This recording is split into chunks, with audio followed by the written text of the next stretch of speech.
Existem muitas fotos e vídeos da época do início do século XX, quando os arranha-céus americanos estavam sendo construídos.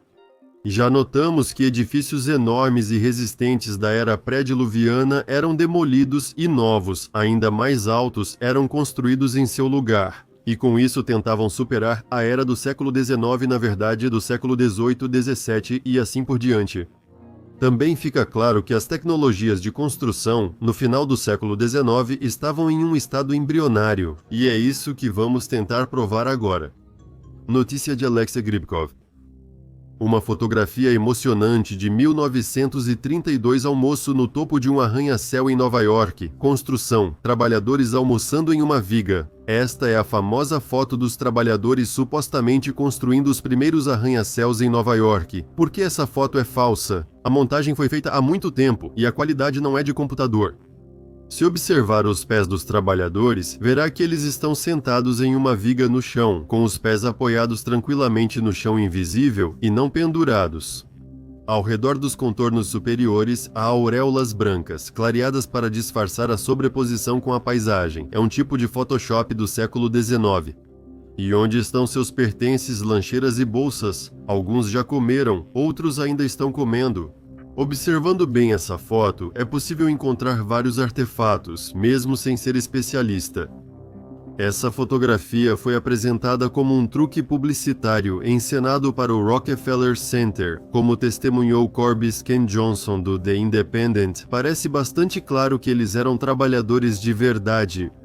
A imagem icônica foi publicada em 2 de outubro de 1932 no New York Herald Tribune. Essa foto nunca foi atribuída a nenhuma pessoa em particular. A Corbis contratou um detetive para descobrir quem eram as 11 pessoas na foto, mas não teve sucesso. Ou seja, no exemplo dessa foto, temos um fake padrão, do qual basicamente são feitas as histórias. Cada povo tende a certos tipos de mistificações e auto-engano em massa, a ponto de um observador externo avaliar o grau de infantilidade ao ver esses exemplos. Repetidas vezes, me deparei com notícias na mídia de que certos centros encomendam pesquisas especiais sobre o grau dessa infantilização. Antes de mais um experimento social sobre a estupidez dos russos, como dizem, circulam, ou melhor, são criadas propositalmente, lendas. Mas eu acho que já faz alguns séculos que existe toda uma indústria de emburrecimento da população. Tudo começa com a crença no que não pode ser verificado e termina na aceitação incondicional do que precisa ser implantado na consciência. Existem inúmeras dessas programações e o povo americano não é exceção. Toda vez que assisto às lutas encenadas americanas, fico perplexo como os fãs podem se emocionar tão sinceramente assistindo a essas danças. É claro que todas essas lutas são cuidadosamente roteirizadas. Um movimento errado pode causar uma lesão, mutilar o ator ou até matá-lo. Qualquer um que já participou de uma briga ou praticou artes marciais sabe como um golpe acidental pode nocautear uma pessoa e causar uma lesão. E aqui, homens de 130 quilos supostamente pulam uns sobre os outros com todo o peso, como coelhos mecânicos enlouquecidos, e mesmo assim não quebram ossos. Claro, todos vão concordar, achando que essas lutas são só truques e que esse tipo de show não agrada os russos. As pessoas não são tão sugestionáveis a ponto de acreditar, mesmo que condicionalmente, em uma encenação assim. Já os americanos não têm esse problema. É por isso que eles não vão duvidar de uma história tão mal contada. Após o lançamento do filme no canal sobre rebites do século XIX, surgiram debates. Descobriu-se que há muitos especialistas em rebites na Rússia que conhecem o processo e acusaram o autor de não entender de tecnologia. Vídeos na internet mostram operários americanos trabalhando facilmente com rebites. Aqui, eles aquecem o rebite, e um habilidoso joga o rebite incandescente para outro habilidoso, que subindo sem proteção a qualquer altura, rapidamente o encaixa onde é necessário e o rebita. E aqui já nos deparamos com a confiança local, ou seja, aqueles que enviaram este vídeo realmente acreditam que um rebitador pode subir assim a 10 metros ou até 50, e que o 10º milésimo rebite sempre vai chegar até ele, e ele vai pegar e rebitar onde for necessário. Ao mesmo tempo, o crente nem pensa em como levar o aparelho de rebitagem para qualquer altura desejada. Quais são o comprimento e o peso máximos das mangueiras de ar comprimido permitidos? Uma única ponte pode ter dezenas ou centenas de milhares de rebites. Dia após dia, ano após ano, pessoas mais corajosas que acrobatas, sem segurança, de paletó e boné, erguiam os arranha-céus da América. Seria interessante saber como faziam os furos dos rebites para que sempre coincidissem, apesar da expansão, alongamento e compressão do metal. O tempo varia. Onde estão os sistemas de perfuração de precisão daquela época? Claro, arranha-céus eram construídos e pessoas participavam disso, rebites eram usados. Mas a questão é que as principais tecnologias de construção usadas na construção dos primeiros arranha-céus e outros grandes objetos metálicos até o século XX não foram mostradas e as ferramentas foram escondidas. E só já na década de 30 do século XX é que foram substituídas por tecnologias legalizadas, e o processo de construção nos anos 30 já está bem documentado. Observamos guindastes, soldagem e trabalhadores já com capacetes e itens de segurança visíveis. Mas no início do século XX, todas essas filmagens lembram muito encenações acrobáticas, com o objetivo de esconder algo, apresentando uma conquista inédita como se fosse o trabalho acrobático e abnegado de heróis patriotas. Todos nós gostamos de assistir vídeos engraçados onde pessoas e animais escorregam e caem. Em desenhos animados e filmes, não achamos estranho pessoas muito ágeis fazendo acrobacias incríveis.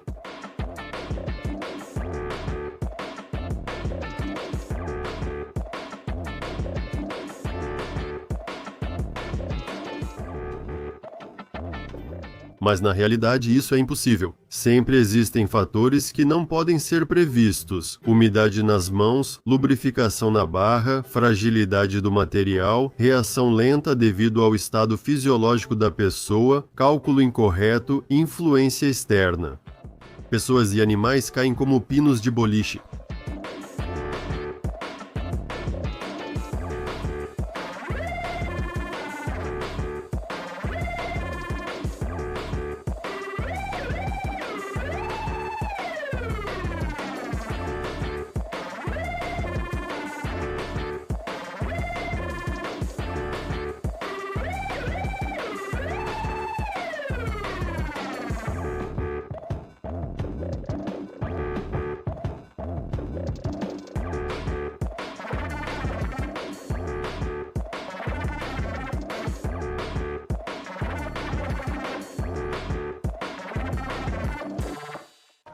Com essa abordagem, ao redor dos arranha-céus, deveriam raspar do asfalto uma dezena de operários todos os dias. Mas nos pedem para acreditar que eles eram infinitamente ágeis, e que nenhum desses incríveis construtores do futuro império se feriu.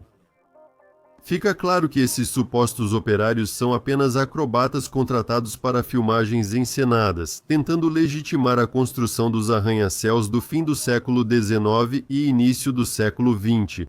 Já que naquela época não havia produção suficiente de metal, nem engenharia mecânica desenvolvida, nem tecnologias de construção. O que precisava ser ocultado era que tudo foi feito usando a base industrial da civilização anterior. Por isso, tanta confusão com falsificações. No início do século XX, os Estados Unidos da América passavam por uma legalização civilizacional como Estado independente, supostamente tendo construído do zero todas as cidades da América do Norte. Foram organizados vários eventos, sobre os quais pesquisadores alternativos já criaram materiais próprios. Qual era o objetivo de criar fotos e vídeos encenados da construção dos arranha-céus? É claro que quem criava a nova realidade duvidava que no futuro acreditariam que os arranha-céus da época foram erguidos por trabalhadores comuns recém-chegados da Europa com seus pertences em carroças puxadas por cavalos. Essa diferença entre a falta de indústria, tecnologia e manufatura na época e o grande número de arranha-céus prontos precisava ser superada. O objetivo principal da construção em grande escala de estruturas megalíticas era legalizar o porte pré-diluviano. Não era preciso destruir tudo, o objetivo principal era desviar a atenção para as construções que superaram em escala os edifícios antigos. Não ache que isso só ocorria nos Estados Unidos, a legalização estava acontecendo mundialmente. Os edifícios da era antediluviana eram atribuídos a artesãos locais, que geralmente não tinham nenhuma relação com a construção, e diziam que eles próprios inventavam a arquitetura. Mas vemos cópias idênticas de edifícios, templos e elementos arquitetônicos em vários continentes. Tecnologias são complexas, resultado de tarefas e soluções desenvolvidas por décadas ou séculos. Naquela época, na nova civilização, elas ainda não existiam, e para recuperar as tecnologias a partir das fontes restantes, era necessário bastante tempo e recursos. Que dificuldade pode ser essa?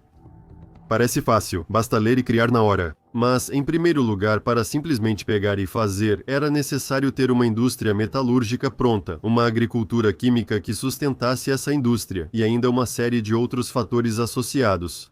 Hoje sabemos que a escassez de pessoas na Terra durou até a segunda metade do século XX.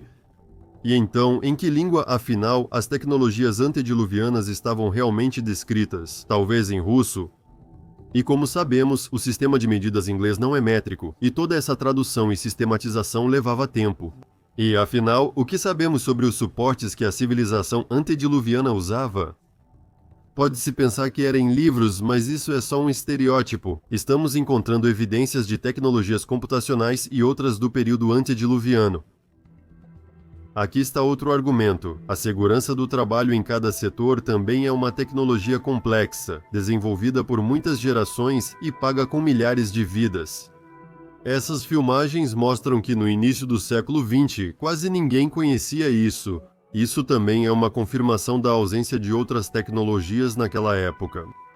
Por isso, decidiu-se convencer as futuras gerações de que seus antepassados eram habilidosos, destemidos e não temiam a morte ou alturas, que construíam facilmente esses arranha-céus, pulando de viga em viga como macacos, dormiam nelas, comiam nelas e andavam por elas com a mesma facilidade e liberdade como se estivessem no chão.